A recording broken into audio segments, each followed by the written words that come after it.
Graça e paz, queridos. Vamos aguardando aqui o pessoal chegar para poder a gente iniciar a nossa live. Quero dizer para você que está no YouTube, você que está no Instagram, você é muito bem-vindo e que em nome de Jesus você possa ser edificado no dia de hoje. Você que é jovem, você que tem espírito jovem, que possa estar sendo abençoado com essa palavra, com esses louvores, com essa comunhão maravilhosa da juventude da Igreja Batista Praia. Estamos aguardando aqui o pessoal entrar para poder a gente iniciar a nossa live. Enquanto isso, eu vou estar ajustando aqui algumas coisas da câmera para poder ficar melhor.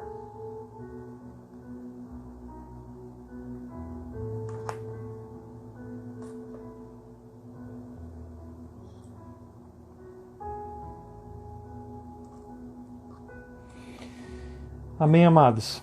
Vamos aguardando aqui. A Mari já está entrando aqui já. Vamos chamar ela para poder a gente iniciar aqui com nossos louvores.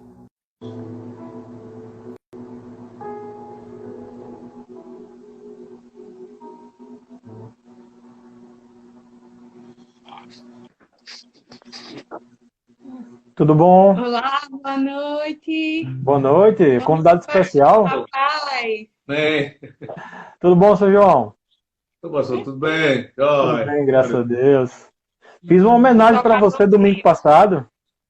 Obrigado, viu? Depois você deu uma olhadinha lá dentro da palavra, daquilo que a gente conversou no final do culto da semana passada. Eu fiz uma reflexão em cima daquilo que nós conversamos sobre as belezas das praias. E dentro daquele contexto ali, Deus nos usou ali no domingo passado. Amém. Tá bom, pastor, vou dar uma olhada. Depois eu volto lá no YouTube, né? Tá lá gravado. Eu assisti um pedaço. Eu mostro pro senhor. Vamos lá, já pode cantar, pastor? Amém. Vamos louvar o Senhor. Amém, vamos lá.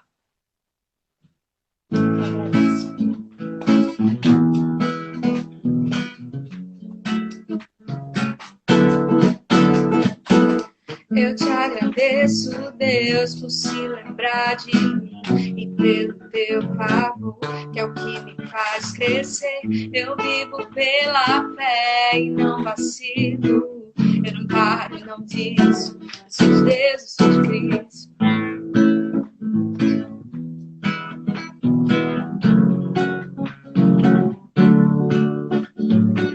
Eu te agradeço, Deus, por se lembrar de mim e pelo teu favor, que é o que me faz crescer. Eu vivo pela fé e não vacilo. Eu não paro, não disso. Eu sou de Deus, eu sou de Cristo. Você mudou a minha história e fez o que ninguém podia imaginar. Você acreditou e isso é tudo. Só vivo pra você. Não sou do mundo, não. A honra, a glória, a força e o louvor a Deus. E levantar das minhas mãos é pra dizer que te pertenço, Deus.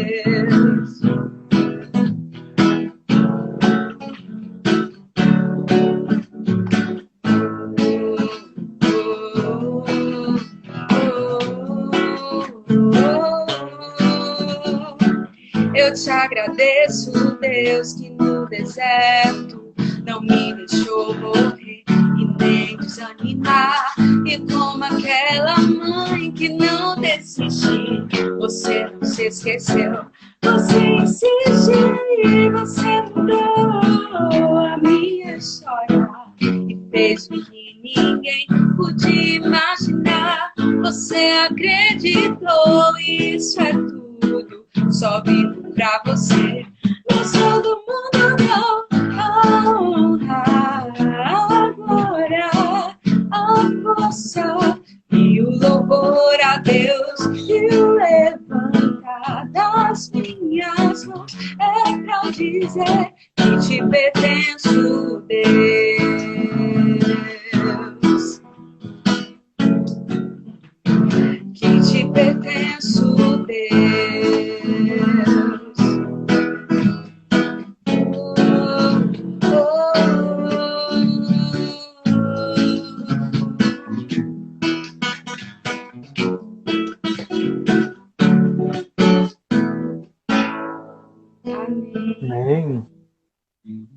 vamos cantar outra canção que diz que nos braços de Deus é o nosso descanso.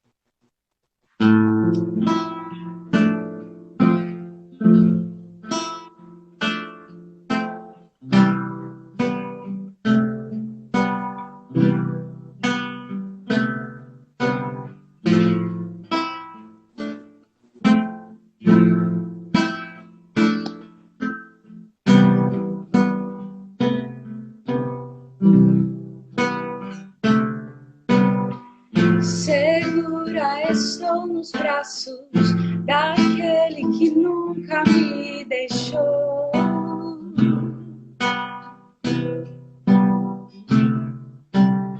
O seu amor perfeito sempre esteve repousado em mim. E se eu passar pelo vale, acharei conforto em teu amor, pois eu sei que és aquele que me guarda, me guarda. Em teus braços é o meu descanso. Em teus braços é o meu descanso. Em teus braços é o meu descanso. Em teus braços é o meu descanso. Segura estou nos braços daquele que nunca me deixou.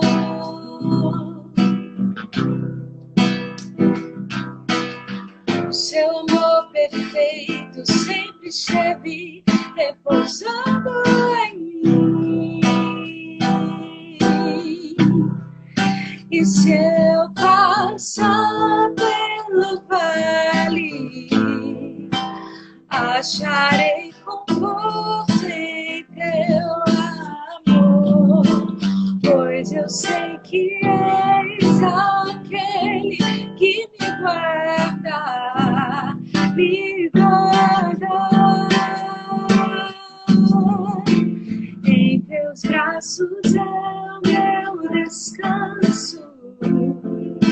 Em teus braços é o meu descanso.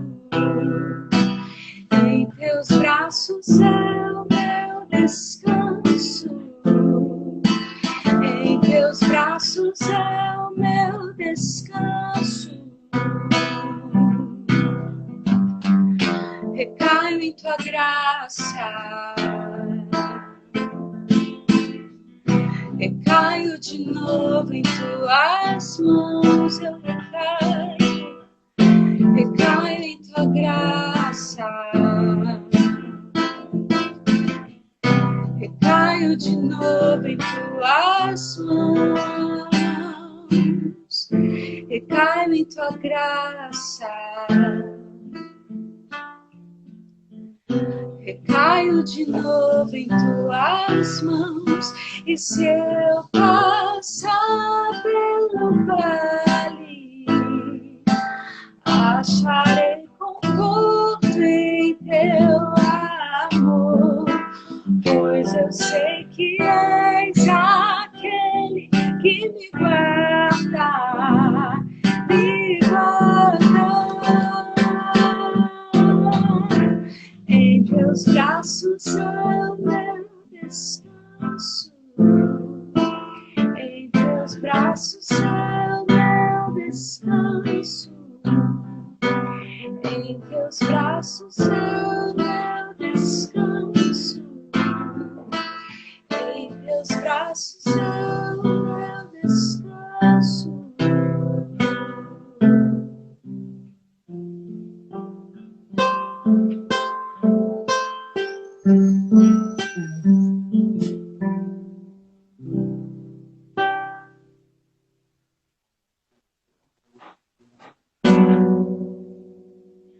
Mesmo sem mesmo sem entender, em ti, mesmo sem entender, porque eu sei que é o melhor pra mim, mesmo sem entender. Deus, mesmo que eu não consiga entender, que eu queira tudo do meu jeito, eu até choro e às vezes até chego a dizer: por que é que tem que ser tão difícil pra mim? Parece que é difícil só pra mim. Eu sei que seus pensamentos são mais altos que os meus, e o teu caminho é melhor que o meu. Tua visão vai além do que eu vejo. O Senhor sabe exatamente o que é melhor pra mim. E mesmo que eu não entenda o seu caminho, eu confio. E Deus, porque sou tão pequeno assim, eu vou ficar quietinho aqui no seu colo, esperando o tempo certo de tudo. Porque eu sei que vais cuidar de mim, e o seu melhor está por vir. E eu sei que é o melhor, mesmo sem entender, mesmo sem entender, eu confio em ti, mesmo sem entender, porque eu sei que é o melhor pra mim, mesmo sem entender. Deus, mesmo que eu não consiga entender, que eu queira tudo do meu jeito, eu até choro e às vezes até chego a dizer: por que é que tem que ser tão difícil pra mim? Parece que é difícil só pra mim. E eu sei, seus pensamentos são mais altos que os meus, o teu caminho é melhor do que o meu. Tua visão vai além do que eu vejo. O Senhor sabe exatamente o que é melhor pra mim. E mesmo que eu não entenda o seu caminho, eu confio. E Deus, porque sou tão pequenino assim, eu vou ficar quietinho aqui no seu colo, esperando o tempo certo de tudo. Porque eu sei que vais cuidar de mim, o seu melhor está por vir. Eu sei que é o melhor pra mim, mesmo sem entender, mesmo sem entender, mesmo sem entender, mesmo sem entender. Amém, amém. Vai, quer cantar um hino? Canta aquela do BG. Tá. Tem que aproveitar, né, que ele está aqui hoje.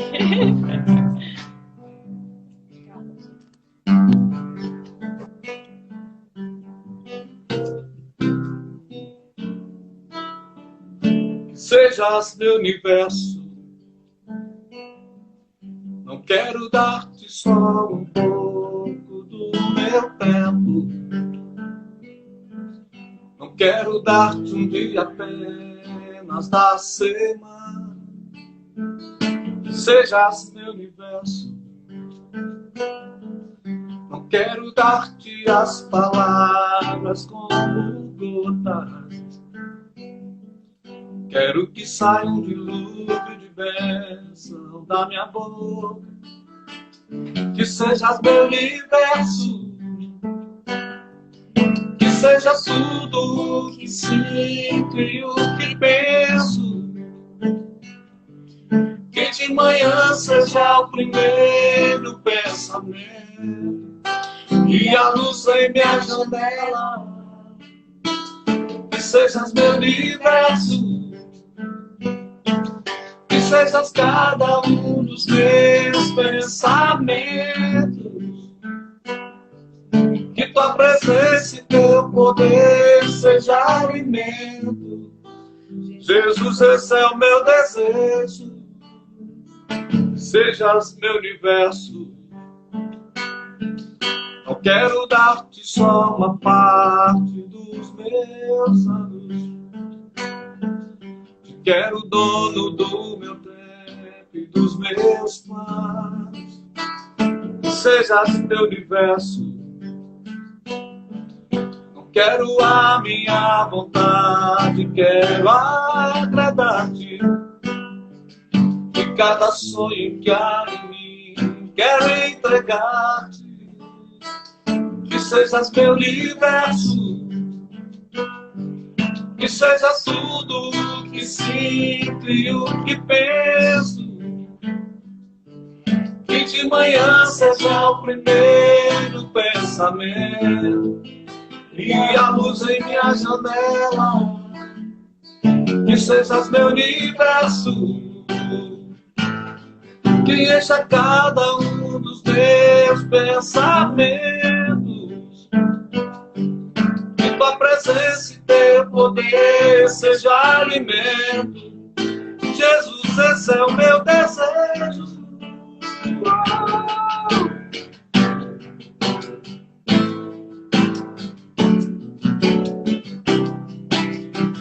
Que seja teu universo, que seja tudo o que sinto e o que penso. Que de manhã seja o primeiro pensamento e a luz em minha janela. Que seja meu universo, que enchas cada um dos meus pensamentos. Que tua presença e teu poder seja alimento. Jesus, esse é o meu desejo. Sejas meu universo.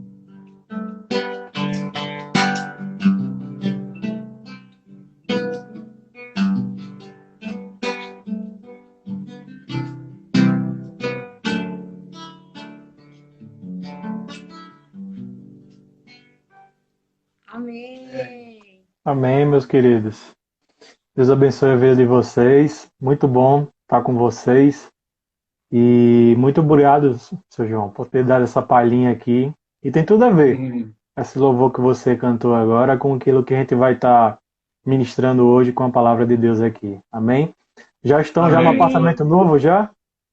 Já estamos, Já sim. estamos aqui. A internet melhorou, né? Graças a Deus. Olha, aí tá vendo? Mas ainda é processo ainda de arrumação, ainda vocês estão, né? Graças a Deus a gente já conseguiu arrumar praticamente tudo, pastor. Ontem a gente glória. montou a roupa, a gente conseguiu guardar tudo, não foi, pai? Só faltam umas coisas assim para doar, né? Uns livros, umas coisas que tem muito aqui em casa, mas está praticamente tudo arrumado. Graças a Deus. Amém, minha gente. Deus abençoe a vida de vocês e aguardo vocês amanhã, tá já? Fica na paz. Tá bom, pastor. Tchau. Tchau. Boa noite. Deus abençoe. Bom, eu quero pedir para todos que estão junto conosco, né, para poder ficar ainda. Esse é o momento agora da palavra de Deus. Peço para que você possa estar, de repente, compartilhando também, né? É muito importante. Eu sempre digo que quando algo é bom sobre nossas vidas, a gente precisa compartilhar, né? Então, a gente compartilha tanta futilidade no nosso dia a dia, são postagens que a gente reposta, que muitas vezes não vai ter edificação nenhuma, né, para a vida daquele que vai ver. Mas a palavra de Deus, ela sempre tem o poder de edificar, mudar, transformar as nossas vidas.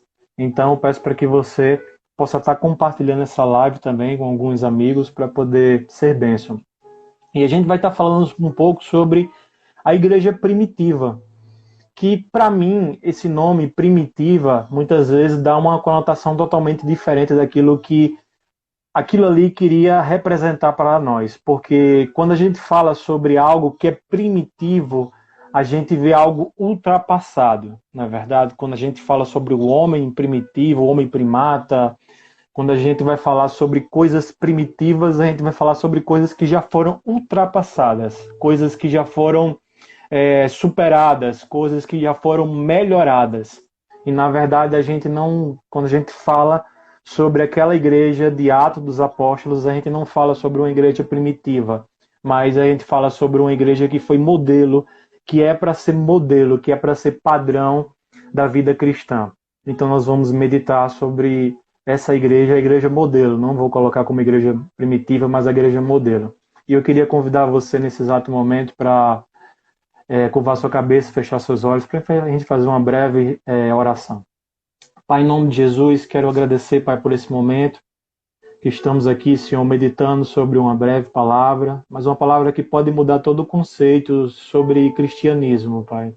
Então, em nome de Jesus, todos aqueles que estão conosco, Pai, possam ser impactados através da Tua palavra, que eles possam compreender que eles precisam ser impactados, mas eles precisam impactar outras pessoas também, Pai. Em nome de Jesus, nos dá entendimento daquilo que o Senhor quer ministrar sobre a vida da juventude, sobre a vida de todos que estão conosco hoje, nessa live do Tamo Junto, Pai. E que em nome de Jesus, Teu nome seja glorificado através dessa palavra. Amém. Bom, estamos aqui no na live da juventude da Igreja Batista Praia. É a primeira live que nós estamos fazendo depois da inauguração da nossa igreja. Nossa igreja ela mudou de nome, agora é Igreja Batista Praia, mas continuamos com o mesmo fundamento, continuamos com o mesmo princípio, com a mesma convenção, com a mesma paixão da palavra de Deus. Agora somente nós instituímos como uma igreja física, mas a gente precisa compreender o que é a igreja. Às vezes a gente toma alguns significados diferentes. E eu quero que você sempre esteja com a sua Bíblia aberta, porque a gente vai estar meditando na palavra de hoje. E eu queria levar você não para o livro de Atos, primeiramente, mas primeiro para o livro de Efésios, capítulo 4. Você que está com a sua Bíblia aí, você abre aí, Efésios, capítulo 4, versículo a partir do 11. E a palavra de Deus diz assim, Efésios, capítulo 4, versículo 11. Ele destinou alguns para apóstolos, outros para profetas, outros para evangelistas, outros para pastores e mestres. Eles são responsáveis por preparar o povo santo para realizar sua obra e edificar o corpo de Cristo, até que todos alcancemos a unidade que a fé e o conhecimento do Filho de Deus produzem e amadureçamos, chegando à completa medida da estatura de Cristo. Então, não seremos mais imaturos como crianças, nem levados de um lado para o outro, empurrados por qualquer vento de novos ensinamentos. E também não seremos influenciados quando nos tentarem enganar por mentiras astutas. Em vez disso, falaremos a verdade em amor, tornando-nos em todos os aspectos cada vez mais parecidos com Cristo, que é a cabeça. Ele faz com que todo o corpo se encaixe perfeitamente e cada parte, ao cumprir sua função específica, ajuda as demais a crescer, para que todo o corpo se desenvolva e seja saudável em amor. Amém? Eu quis iniciar essa reflexão com esse texto, porque para mim ele fala sobre o que é a igreja. Porque a igreja, existe aqueles debates, né? A igreja não é o templo físico, a igreja somos nós, mas a gente precisa compreender que tudo faz parte de um plano perfeito e que é necessário tudo isso. E esse texto ele vai falar sobre a responsabilidade de cada um, de Cristo, que é o cabeça, dos pastores, até chegarmos a todos nós que somos a igreja de Cristo.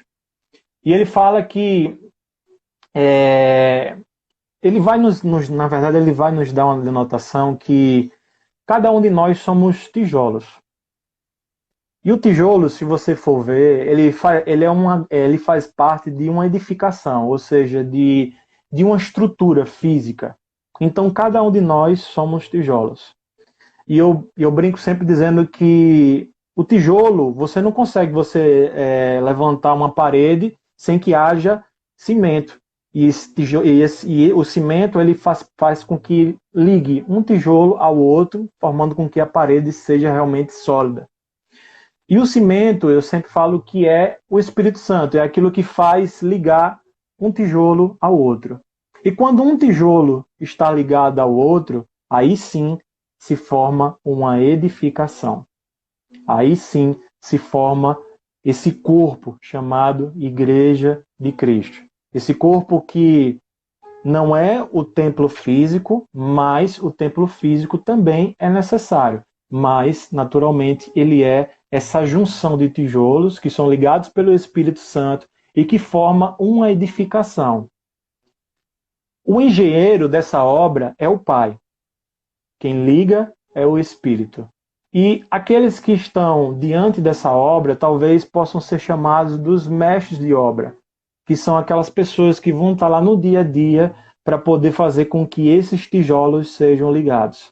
Então, talvez eu possa me considerar como um mestre de obra, né? É aquele que está ali no dia a dia da obra para fazer com que esses tijolos, que são cada um de vocês, sejam ligados através do Espírito Santo e que assim possam crescer os edifícios. Mas sempre quem comanda esse edifício é o cabeça, que é o Pai, que é o engenheiro, que é o Deus Todo-Poderoso. Então a gente precisa compreender isso. E quando a gente tem essa compreensão, aí sim a gente vai lá para Atos dos Apóstolos, capítulo 2, e a gente começa a entender o que é a igreja. Porque quando nós vamos para o texto, que é o texto base para quando a gente fala sobre a igreja primitiva, sobre aquela igreja modelo, que está lá no capítulo 2, versículo 41, a gente vai compreender e vai entender. Diz o seguinte: os que acreditavam na palavra de Pedro foram batizados e naquele dia houve um acréscimo de cerca de 3.000 pessoas. Aqui fala sobre aquele momento de pós-Pentecoste, né? Os discípulos eles estavam ali reunidos após Jesus Cristo ser ressurreto, eles ficaram esperando a chegada do Espírito Santo, e o Espírito Santo ali desceu e trouxe entendimento sobre aqueles discípulos do que foi o plano perfeito de Deus ali, através da cruz do Calvário e através de Jesus Cristo ressurreto ali. Então eles compreenderam o plano da qual eles não compreenderam dos 3 anos que eles tiveram caminhando junto com Jesus Cristo. Naquele momento ali houve a compreensão e através disso dali, Pedro, que foi um homem tão vacilante, ele se levanta ali, ele começa a pregar para cerca de 3.000 pessoas ali, e aquelas pessoas ali foram batizadas ali, e houve um acréscimo ali, naquela igreja ali. E a partir daquilo dali, houve muita dedicação, a palavra vai falando. As pessoas se dedicavam de coração ao ensino dos apóstolos, à comunhão, a partir do pão e a oração. Haviam ali em todos um profundo temor, e os apóstolos realizavam muitos sinais e maravilhas. Os que criam se reuniam num só lugar e compartilhavam tudo o que possuíam. Vendiam suas propriedades e bens e repartiam dinheiro com os necessitados. Adoravam junto no templo diariamente. Reuniam-se nos lares para comer e partir o pão com grande alegria e generosidade, sempre louvando a Deus e desfrutando a simpatia de todo o povo, e a cada dia o Senhor lhe acrescentava aqueles que iam sendo salvos. Amém? Então, algumas características ali daquela igreja modelo, não a igreja primitiva. Primeiro, perseveravam na doutrina, ou seja, era uma igreja que estavam escutando os apóstolos, aqueles que conviveram com Jesus e aqueles que, a partir daquele momento do Pentecoste, começaram a, de fato, compreender aquilo que Jesus, em 3 anos, ensinou para eles. Naquele momento ali, eles começaram a compreender o ensino de Jesus. E quando eles compreenderam o ensino de Jesus, eles compartilhavam para aquele povo. Então, uma das características daquela igreja ali era uma igreja que perseverava, ou seja, uma igreja que cria em tudo aquilo que era passado por aqueles apóstolos. A segunda coisa, como característica daquela igreja, era uma igreja também que perseverava na comunhão. E é interessante que todas essas... Eu vou falar sobre 4 pontos de característica daquela igreja, e aqueles 4 pontos ali são 4 pontos do Tamo Junto, que é essa live, a live da juventude da Igreja Batista Praia. Então, eles perseveravam na comunhão, ou seja, eles queriam estar juntos, porque era tão gostoso. Sabe o que é comunhão? Comunhão é você estar perto de uma pessoa aonde você gosta daquilo que ela fala, daquilo que ela vive. Isso é comunhão, é você andar com pessoas que pensam da mesma forma que você pensa. E por isso você quer estar junto dessas pessoas. Então, uma característica daquela igreja era, aquela igreja andava com pessoas que professavam a mesma fé, criam no mesmo Deus, falavam a mesma linguagem. A terceira coisa que aquela igreja tinha como característica era que elas perseveravam também no partir do pão. É outro exemplo também de comunhão, mas a evidência daquele povo era que queriam estar tão junto que em todos os momentos, não só na palavra, mas no dia a dia, até mesmo no momento da comida, aquele povo ali queria sempre estar junto, porque nada do mundo mais satisfazia aquele povo do que estar juntos ali em comunhão e também no partir do pão. E a última característica daquela igreja é que aquela igreja perseverava também nas orações. Não era só momento da palavra, não era só comunhão, não era só brincadeiras ali, aquela coisa gostosa, mas era um momento também de oração. Era um momento de realmente de se colocar perante a presença de Deus e também de interceder pela vida de outros que estavam perecendo também.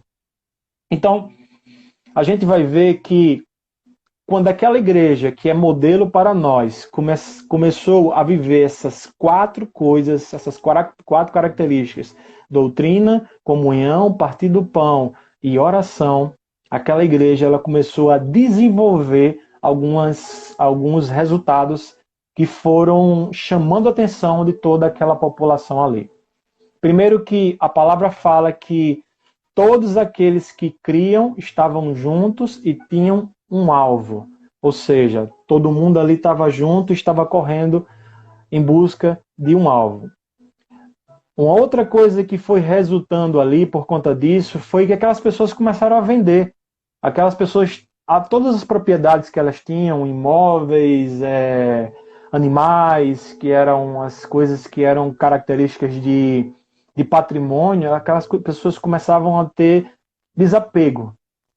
Se tivesse o LX da época, seria aquele momento dali. Acho que o LX foi criado naquele momento ali. Foi um momento de desapego. Foi um momento onde aquela igreja ela começou a vender tudo aquilo que tinha, mas com um propósito, que era fazer com que todos ali estivessem na mesma classe ali, com paixão. Porque aquela igreja ela começou a entender que não adiantava a gente pregar o amor se eu estou num patamar de vida social e o meu irmão ele vive num patamar de vida social totalmente diferente. Então, aquela igreja ela começou a compreender, não adianta a gente estar junto, orando, perseverando, a doutrina, comendo aqui, está muito gostoso, mas o nosso irmão lá do outro lado não tem as mesmas condições que nós temos. Então, essa igreja ela começou a entender isso, começou a vender tudo aquilo que tinha, e ali existia uma igualdade social. E a terceira coisa, e que muitas vezes a gente erra como cristão, é de a gente bater muito no ponto de dizer assim, a igreja não é a igreja física, de fato. A igreja física não é. A igreja não tem essa conotação de igreja física, somos nós. Mas, às vezes, quando a gente fala dessa forma, a gente acha que não é necessário a gente estar num templo também para poder a gente estar com os irmãos, adorando, aprendendo cada vez mais. E acontece que vão surgindo aqueles que são chamados de desigrejados, aqueles que acham que não precisam mais de congregar, aqueles que acham que podem estar dentro de casa e simplesmente vão viver o seu evangelho. E a gente vai vendo aqui que a igreja de Atos não é dessa forma. A igreja de Atos estavam em comunhão, estavam em unidade, estavam com pessoas. E também a fala, você vai ver isso aqui, que eles estavam dentro dos templos também, aprendendo também. Você vai ver isso lá no versículo 46. Adoravam juntos no templo diariamente. Então, eu vejo que eles iam para o templo, mas também eles iam para os lares fazer a comunhão, o partir do pão. Versículo 46 você vai ver isso. E a partir disso daí, você vivia dentro daquele povo ali, aquele comunhão do partir do pão, a alegria, o sorriso. Você via também o amor ali, a generosidade, o louvor por conta disso daí. E sabe qual era o resultado daquilo dali? Versículo 46, versículo 47 vai dizer o seguinte, que aquilo dali resultava na simpatia do povo. Então, a característica que aquela igreja vivenciava de estar vivendo todo mundo conforme a mesma base de doutrina, o mesmo alvo, a mesma patamar social, estavam dentro do templo, estavam vivendo nos lares também, compartilhando palavra, comunhão, pão, alegria, brincadeiras também, que você vai ver aqui também, que não era só um evangelho de doutrina, mas tinha comunhão. Então, isso tudo ia resultando com que as pessoas começavam a olhar para essa igreja e começavam a ter a simpatia daquela igreja. Então, quando eu vejo essa palavra simpatia, outras versões diz, caiu na graça do povo. Eu vejo talvez o povo começando a aplaudir aquela igreja por conta de tudo aquilo que aquela igreja estava representando. Mas, quando eu vejo isso, eu vejo um povo pensando, o povo que eu falo é o povo de fora, o povo que via as características dessa igreja. Eu fico imaginando assim, aquele povo dizendo assim, poxa, é muito legal o que vocês fazem entre si. Porque até então aqui a gente está falando sobre coisas que a igreja fazia entre si. Os irmãos faziam entre si. Porque a gente vai ver na história da igreja que a igreja passou por diversas características. As pessoas de fora chamavam a igreja de diversos nomes. A igreja foi chamada de irmãos, a igreja foi chamada de discípulos, a igreja foi chamada de os seguidores do caminho, até chamar, de fato, de cristãos. Então, quero que você compreenda toda essa trajetória para você entender o que Deus quer falar conosco. Lá em Atos, capítulo 6, versículo do 1 ao 7, a Bíblia vai falar que os apóstolos, eles começavam a ver que a carga de responsabilidade era muito grande que eles tinham, porque eles estavam querendo se dedicar na palavra de Deus, e por conta disso ele começou a ver que existiam muitas pessoas perecendo, muitos irmãos, e até o próprio povo que estava vendo essa igreja com simpatia, começou a cobrar, porque aquela igreja ali começou a falhar com algumas coisas, como por exemplo, na negligência com as viúvas, e começaram a cobrar, vocês são tão bons com vocês próprios, mas as viúvas estão aqui perecendo. E aí, por conta disso, os apóstolos, eles convocaram ali irmãos ali para poder servirem com esse princípio que era estar servindo a dedicação às viúvas. E ali foi levantado ali um homem chamado Estevão, dentre alguns irmãos ali foi levantado um irmão chamado Estevão, que ali era um homem dedicado à palavra, à oração, e era cheio do Espírito Santo. Esse mesmo Estevão que foi morto ali a pedradas. Então a gente vai ver que a igreja ela começou a ser chamada dos irmãos. Logo depois, você vai ver em Atos, capítulo 9, versículo 2, que a igreja ela foi chamada por seguidores do caminho. Atos 9, versículo 2, o Saulo, antes de ser convertido, ele pede cartas para que pudesse estar pondo à prisão aqueles que ele chamava de seguidores do caminho. Então, a igreja ainda não era chamada de cristãos. Foi passado por um processo de ter chamado de irmãos, de discípulos, que eram aqueles que andavam com Jesus, e agora estava sendo chamado de os seguidores do caminho. Então, quando eu vejo isso tudo, quando eu vejo a igreja ser chamada de irmãos, discípulos, seguidores do caminho, eu vou ver uma igreja que tinha fama por terem caminhado junto com Jesus. Eu vou ver uma igreja onde o povo lá de fora, o povo lá do mundo, achava muito legal. Mas porque essa galera, ela estava andando com Cristo. Ela tinha andado com Cristo.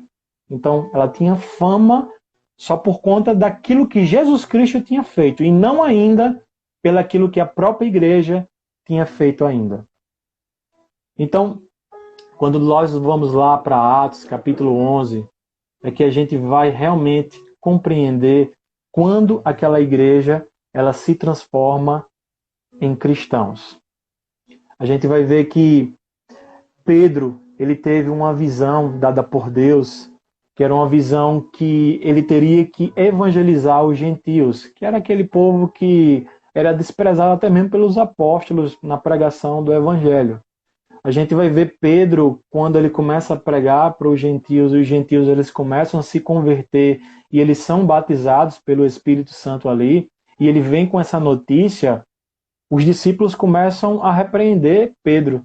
E Pedro ele faz uma pergunta: quem sou eu? Quem sou eu para me opor para aquilo que Deus tem feito na vida desses gentios e que eles têm se convertido? E ali os discípulos eles compreendem que o evangelho ali não tinha mais limites. Que o evangelho ele tinha que chegar a todos ali. Então, Barnabé, ele se junta ele vai até Tarso, onde um jovenzinho chamado Saulo tinha se convertido, e ele sabia que ali ele era um grande instrumento de Deus. Porque o próprio Deus, quando a gente vai ver lá em Atos capítulo 9, quando ele fala para o profeta ir até Saulo, que estava cego ali naquele momento, e aquele profeta ele diz assim: Deus, como é que eu vou até aquele homem? Aquele homem é matador de cristãos, é matador do teu povo. E aí Jesus ele chega para aquele profeta e diz assim: aquele homem que você acha que ele é um matador do povo, aquele homem que você tem desprezado tanto, aquele homem é um homem de muita valia para mim, porque vai ser aquele homem que vai pregar para os gentios. E quando a gente vê isso em Atos capítulo 9, versículo 13 ao 15, a gente vai ver que Jesus tinha um propósito na vida de Paulo, que era justamente pregar para os gentios.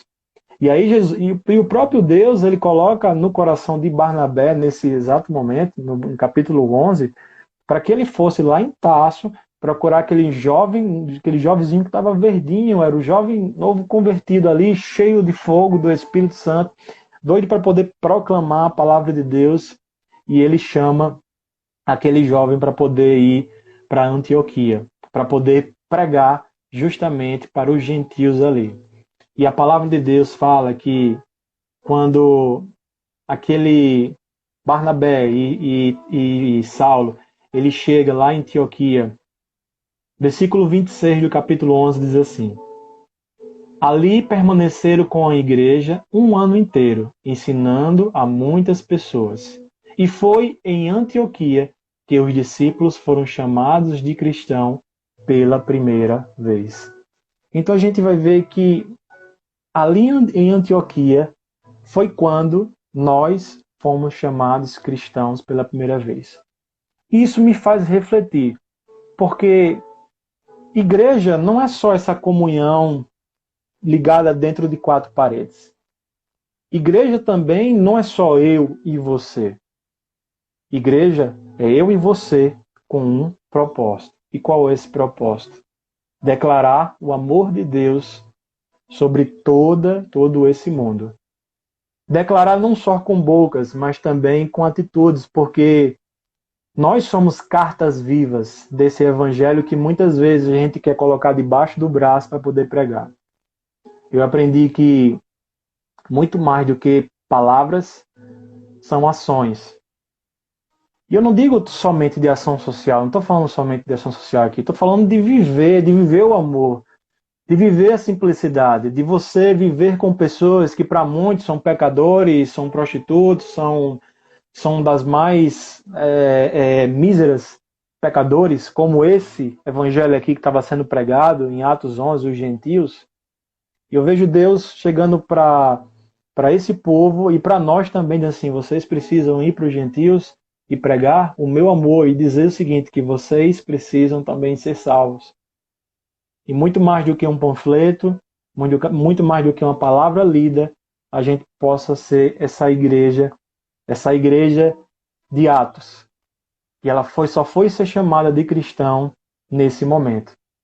Quando ela foi lá em Antioquia viver esse evangelho para os gentios. Ela não foi chamada de cristão lá em Atos capítulo 2, versículo 42 ao 47, não. Aquilo ali foi características ali que resultaram no final, em Atos capítulo 11, versículo 26. E quando a gente vai ver no versículo 30 de Atos capítulo 11, a gente vai ver uma igreja que ela entendeu todo esse processo lá em Antioquia. Essa igreja entendeu, foi impactada com tanto esse amor, todo esse processo, que ela começou a ajudar a outra igreja que estava passando por dificuldades. Ela começou a mandar ajudas para os irmãos que estavam perecendo lá na Judéia, claro que cada um com a sua possibilidade, porque ela entendeu justamente, ela foi impactada por esse amor que alcançou aquele povo que não era para ser alcançado, porque era um povo gentil, e ela começou a ajudar aquela outra igreja. Então, isso é a igreja. É uma igreja que não só está ligada ao templo, não só está ligada a tudo isso que eu falei, mas é uma igreja que se transforma e que vai até o pecador para poder mostrar com a própria vida do que é a diferença. Muitas vezes eu vejo. Essa semana eu saí da igreja e saí muito tarde por causa de uma reunião e eu fui num bairro onde eu gosto de comer. E lá existe um irmão que ele tem esse jeito, porque eu creio que cada um tem o seu jeito de pregar. Mas muitas vezes o nosso jeito de pregar vai afastando muitas pessoas. E ali tinha dois jovens que ainda estão no processo ainda de conhecer a Deus, mas que muitas vezes eles são bombardeados de forma dura pela forma de pregação, vamos dizer, a forma de pregação do João Batista, chamando de raça de víboras, e que muitas vezes esses irmãos eles questionam, né, esse pastor por conta disso, né? E eu não querendo ser o melhor, mas bati um papo despojado com aqueles jovens ali, comecei a ouvir aquilo que eles tinham para falar e comecei a plantar, né, de forma inteligente, na linguagem deles, o amor de Cristo, né, mostrando que um pastor não é aquele que tem uma auréola na cabeça, mas é aquele que está no dia a dia com aquelas pessoas ali. E ali eu plantei a semente do Evangelho. E eu acho que o Evangelho é isso, é você chegar nessas pessoas que para muitos são inalcançáveis, para esses pecadores e ir plantando a semente do Evangelho. E muitas vezes nós ficamos dentro do templo, ou nós criamos essa expectativa de que dessa alegria toda do Evangelho, mas esquecemos do pecador, esquecemos daquele que está perecendo e que precisa também da doutrina, da comunhão, do partilhar do pão, das orações, e ficamos só entre nós. Então, é isso que eu queria plantar sobre a vida de vocês. Essa igreja que Cristo quis deixar, essa igreja que é muito bom estar na igreja, é muito bom a gente estar ouvindo uma palavra, mas uma igreja também que é impactado para impactar. É uma igreja que não fica parada, mas é uma igreja que vai até o pecador para poder plantar a semente do Evangelho. É uma igreja que mostra a alegria do Senhor. Porque você já imaginou assim, as pessoas ficam olhando para nós e ficam como aquela igreja ali, como Atos capítulo 2, versículo 47. Olhando assim, uau, que legal como eles estão vivendo. Como eu queria viver aquilo que eles estão vivendo. Mas eles não vêm até nós para poder pregar o evangelho, para poder mostrar que nós podemos sermos salvos também. Então eu fico imaginando isso que o mundo está esperando de nós. Uma igreja que foi impactada, mas é uma igreja que ainda precisa sair para poder impactar as outras pessoas, mas precisa sair com sabedoria, e não como aquela igreja estava fazendo no início de Atos capítulo 11, né? Rejeitando aqueles que estavam querendo ser introduzidos dentro da igreja por conta de alguns irmãos legalistas que estão dizendo, esse não merece, aquele não merece, e aí chega Pedro e diz assim, quem sou eu para poder estar separando aquele que merece, aquele que não merece? Se Jesus Cristo, na sua infinita graça, ele concedeu esse livre acesso e ele mesmo encheu esse povo do Espírito Santo, quem sou eu para poder limitar o poder de Deus? Então que em nome de Jesus a gente possa compreender esse evangelho e que a gente possa ser cheio do Espírito Santo, que a gente possa estar adorando no templo, que isso é necessário também, que a gente possa estar em comunhão muito boa dentro dos lares, mas que também a gente possa ir lá para o mundo e de forma sábia a gente possa mostrar o amor de Deus sobre a vida de todos. Então essa é a minha oração, a oração que eu faço para a vida de cada um de vocês, que vocês possam ser cheios do Espírito Santo, sim. Foi maravilhoso ali o sobrenatural que Deus fez na vida daqueles irmãos ali que tiveram o entendimento no Pentecoste daquilo que eles não entenderam com 3 anos ali vivendo aos ensinos de Jesus Cristo, mas que vocês possam ir para todos, para Jerusalém, para a Judéia, para até os confins da terra, proclamando esse evangelho. A gente não precisa ir até a África, a gente não precisa ir até tão longe, não. Às vezes o confim da terra é aqui o nosso condomínio, às vezes os confins da terra é a nossa rua de trás, às vezes os confins da terra são aqueles amigos que nós ficamos isolados por um tempo, porque nós nos convertemos, porque nós estamos ainda naquele momento ali da igreja de Atos, dos apóstolos, naquela comunhão no partir do pão, mas esquecemos dos gentios. E o dia de hoje é um dia para a gente lembrar desse povo, os gentios, para que a gente possa alcançar os gentios, para que assim possamos ser chamados de cristãos, que é a imagem e semelhança de Cristo, são os pequenos fragmentos de Cristo. Então que em nome de Jesus você possa não mais ser um irmão, não somente ser um discípulo, não só ser chamado de evangélico, mas que você possa ter a dimensão do que é ser chamado cristão.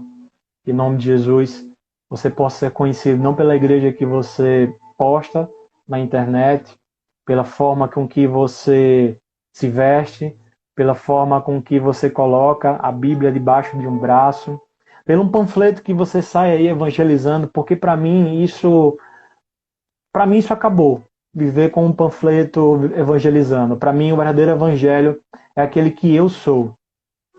Essa carta que Jesus espera. Então que em nome de Jesus você possa ser essa carta que Jesus espera. Essa carta que Jesus espera chegar na vida de cada um desses aqui, que estão aí perecendo no pecado, indo para o caminho da morte. Mas a gente aqui só está no oba-oba, achando muito maravilhoso essa comunhão, essa coisa maravilhosa que é a graça de Jesus, que nos alcançou. Isso é muito maravilhoso. E muitas vezes a gente fala, Maranata, a hora vem, Senhor Jesus. E muitas vezes a gente fala isso de uma forma egoísta. A gente esquece de tantas outras pessoas que estão aí perecendo e que você tem essa obrigação de ser essa carta viva de Jesus para poder pregar esse amor, o amor desse evangelho para essas pessoas. Então não grita ainda, Maranata, a hora vem Jesus. Talvez o que Jesus espera de você é vá até os gentios. Pregue com sua vida o amor de Deus, para que assim, conquistando a muitos, você possa dizer, agora sim, pode vir Jesus, eu fiz a minha parte. Verdadeiramente, eu sou conhecido como cristão e não como crente, e não como alguém que professa uma fé, mas não vive essa fé. Então essa é a palavra que eu tenho sobre a sua vida. Espero que você possa ter compreendido aquilo que Deus ministrou sobre a minha vida e que isso é muito forte e que um dia, quando eu entendi isso daí, alguns anos atrás, eu entendi o que realmente é ser o Evangelho. É ser aquele que não precisa ter uma Bíblia debaixo do braço, mas viver com Jesus em todos os momentos e mostrar através do amor, através de alegria, através de um abraço, através de uma simplicidade, de entrar num lar, de tomar uma sopa com uma pessoa que é uma espírita, de você conversar com alguém que é altamente pecador, mas mostrar o amor de Deus, a transformação de Deus, e que eu não preciso dessas coisas para ser feliz. Eu acho que isso é o maior impacto. É o maior impacto que essas pessoas vão ter sobre você. E a minha oração é: seja você um cristão, aquele que faz a diferença, aquele que é como Atos capítulo 11 ensinou e que foi impactado dessa igreja de Antioquia. Essa é a minha oração em nome de Jesus. Eu quero orar por você. Pai, em nome de Jesus, eu quero te agradecer, Pai, porque o Senhor ensinou aquela igreja, Pai, o que é verdadeiramente ser cristão, Pai. Muitas vezes nós ficamos limitados somente a um templo físico. Muitas vezes ficamos limitados, Senhor, a essa comunhão gostosa que é estar, Senhor, com outras pessoas que professam a mesma fé, a doutrina, Pai, a tudo isso que nós estamos vivenciando. Isso é muito bom, Pai. Como é bom, Pai, estarmos vivendo com pessoas que falam a mesma linguagem, Pai. Mas como é triste de ver pessoas, Senhor, que estão perecendo, Pai, porque muitas vezes têm visto, Senhor, a alegria do povo de Deus, a alegria de um povo que está salvo, a alegria de um povo que conheceu a verdadeira felicidade, Pai. Mas há um povo, Senhor, que está ali, Senhor, perecendo porque ainda não conheceram o Senhor, Pai. E muitas vezes nós não temos sabedoria de falar do Teu amor, Pai. E por isso que muitas vezes nós somos conhecidos como os seguidores do caminho, os irmãos, os discípulos, os crentes, os evangélicos, os assembleanos, os batistas, aqueles que são da placa da igreja, Pai, mas ainda nós não somos conhecidos como cristãos, Senhor. E o teu povo foi conhecido ali como cristão quando ele chegou até os gentios, mostrando o amor de Deus. Isso é muito forte, Senhor.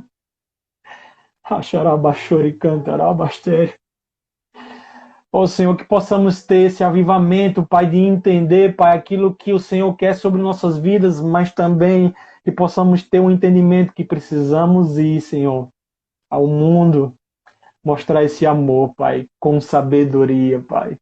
Através de cartas vivas, nós somos essas cartas vivas, Pai.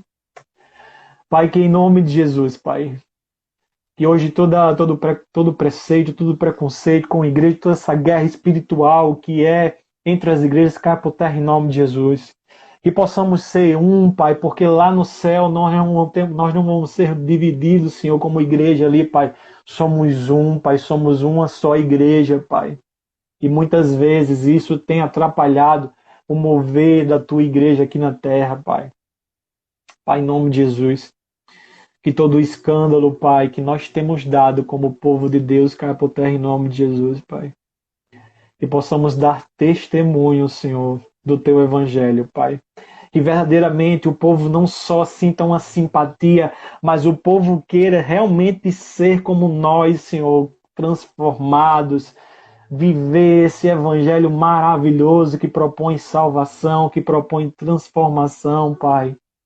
Pai, em nome de Jesus, Pai. Impacta nossas vidas de uma forma que nós possamos sair para impactar, Senhor, o teu povo, Pai. E com a simplicidade do teu amor,